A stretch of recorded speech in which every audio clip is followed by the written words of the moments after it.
Oi, meu nome é Renata Moura e eu vou começar a fazer uma sequência de vídeos contando um pouco sobre o que eu vivi. Eu tenho 24 anos, embora pareça que eu tenho 14, mas eu tenho 24, pasmem. E eu passei por algumas situações complicadas na minha vida, como depressão, tentativa de suicídio e várias outras coisas, como abuso sexual, entre outras milhares de coisas que alguns de vocês podem ter passado ou podem estar passando. O intuito de gravar esses vídeos são para ajudar você que está passando por isso, ou que passou e não consegue superar. Que não quer dizer que eu tô perfeita, que eu já superei tudo, mas aquilo que mais me incomodava, hoje eu consegui vencer, que era a depressão, que era algo que me paralisava totalmente. E eu vou começar esse vídeo contando sobre como foi a minha infância, onde tudo isso começou, porque a maioria dos nossos traumas, eles começam sempre na nossa infância e a gente vai carregando essa bagagem que vai fazendo a gente fazer escolhas. E muitas vezes essas escolhas não são uma das melhores. Então, a minha história começa assim. Eu nasci, né, em 1994, porque tenho 24 anos. E meu pai e minha mãe, eles não tinham planejado, né, em ter filhos nem nada, eles tinham problemas no relacionamento deles. E meu pai, ele era alcoólatra. E meu pai, ele faleceu quando eu tinha 3 anos de idade. Então eu não conheci ele, não tenho muitas memórias sobre ele. E as memórias que eu tenho dele são duas, que foi uma ele batendo na minha mãe e outra ele comigo no colo e ele tava bêbado e caiu nós dois no chão. Então eu não tenho recordações muito boas dele, mas eu escuto muitas coisas sobre os meus parentes que acabam me falando que ele gostava muito de mim, que ele era um pai carinhoso. Então tinha muito assim do lado paterno dele. Mas por ele ter falecido quando eu era muito pequena, eu acabei não entendendo isso, o que é ter um pai, o que é uma figura masculina. E por eu ter apenas essas duas memórias ruins dele, foi o que eu carreguei pra minha vida, pro restante da minha vida. E minha mãe acabou tendo um outro relacionamento quando eu tinha 6 anos, ela se casou de novo. E aparentemente, assim, um casamento legal, o meu sonho era ter um pai. Porque na escola, né, eu sofria muito porque no Dia dos Pais não tinha pra quem eu dar o desenho do Dia dos Pais. E as crianças às vezes via eu fazendo e falavam, ah, mas você não tem pai, pra quem que você tá fazendo, pra quem que você vai dar e tudo mais. E eu acabava dando pro meu tio, né? E a ideia da minha mãe casar era legal, porque eu, afinal eu ia ter um pai. Só que não foi bem assim. Ele e minha mãe também tinham um relacionamento bem complicado. E ele não me aceitava como filha, depois que minha irmã nasceu, então ele apresentava, tipo, ah, essa é minha filha, essa daqui não. E falava coisas, tipo, pra me magoar mesmo, me colocava muito lá embaixo. Tinha briga dele com minha mãe, que ele falava que a culpa de tudo era eu, que se eu não existisse, que minha mãe devia me dar pra alguém, pra poder eles ter um casamento melhor e tudo mais. Então eu cresci muito com essa culpa e achando que eu era a culpa de todo o transtorno dentro de casa.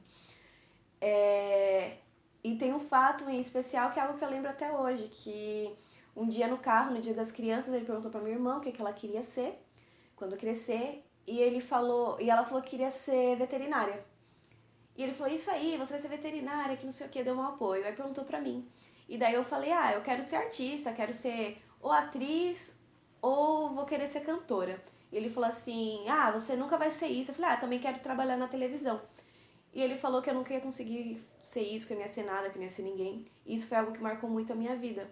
E foi algo que a partir daí eu comecei a correr muito atrás de tudo, tipo, de emprego muito cedo, de realizar meus sonhos, de, meu, eu preciso provar pra ele que eu vou ser alguém, eu preciso mostrar que eu sou digna assim, que eu vou conseguir vencer e que nada disso que ele falou pra mim é verdade. Então eu entrei muito nessa paranoia.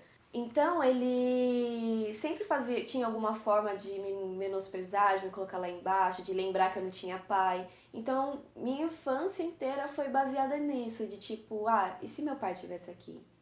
Ah, e como que é ter um pai? Então muitas vezes eu tinha saudade de algo que eu nunca tive. Eu não sabia como que era ter um pai. Isso foi trazendo várias consequências futuramente na minha vida. Comecei a acreditar, tipo, ah, homem é tudo igual, nenhum homem presta. Então eu comecei a ter esses pensamentos. E o convívio dentro de casa era muito difícil. Então eu sempre procurei, tanto na minha infância quanto na minha adolescência, preencher, né, o meu tempo. Então eu sempre fiz muito aula de música, aula de dança. Tava sempre procurando alguma coisa para me passar o maior tempo fora de casa do que dentro de casa. E com a morte do meu pai, veio uma crise financeira, né? Minha mãe, ela trabalhava, mas quando ela casou com ele, ela deixou de trabalhar. Então, quando ele morreu, foi um baque, assim, minha mãe não estava trabalhando, nem nada, então a gente passou por muita dificuldade financeira. Minha mãe começou a fazer faxina, as pessoas davam doação, cesta básica pra gente. Muitas vezes a minha mãe chorava, tipo, porque não tinha como me dar, eu queria comer alguma bolacha recheada, um Danone, e ela não tinha condição. Então eu fiquei também muito nisso, de tipo, eu preciso crescer logo para me ajudar a minha mãe, porque minha mãe precisa colocar comida em casa e ela não tá conseguindo sozinha. Então, desde muito criança, eu tive muitos pensamentos como adulto. Comecei a pegar uma carga que não era minha. Comecei a querer ajudar minha família de uma forma que, tipo, não era responsabilidade minha. Então eu comecei a me sobrecarregar, então com 10 anos, o meu maior sonho era ir trabalhar para poder, tanto para ficar longe de casa por conta das brigas com meu padrasto, como para poder ajudar minha mãe, talvez para ela sair daquela situação. Bom, isso é um pouco do que eu passei na minha infância e no decorrer do canal eu vou acabar falando algumas outras coisas, vou lembrando, vou dando um gancho para os outros assuntos. Só que eu queria falar para vocês que tudo na vida é superável, porque a perda de alguém da nossa família, a perda de um pai, de uma mãe, é algo muito marcante. E quando eu era criança, eu simplesmente, tipo, minha mãe falou, seu pai morreu, eu nunca tive reação nenhuma. Eu nunca falei pra alguém a falta que eu sentia dele, eu nunca falei pra ninguém que eu tinha saudade de algo que eu não tinha vivido. Então eu sempre guardei muito isso pra mim.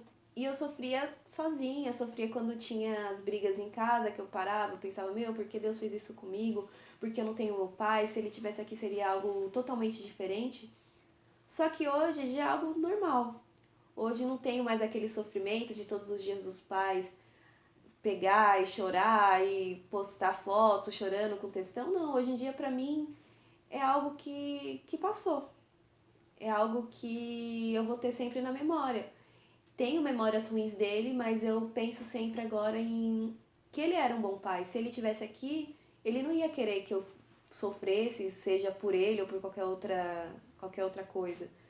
Então hoje eu já não sofro mais com isso. Hoje já é algo que eu aceito melhor.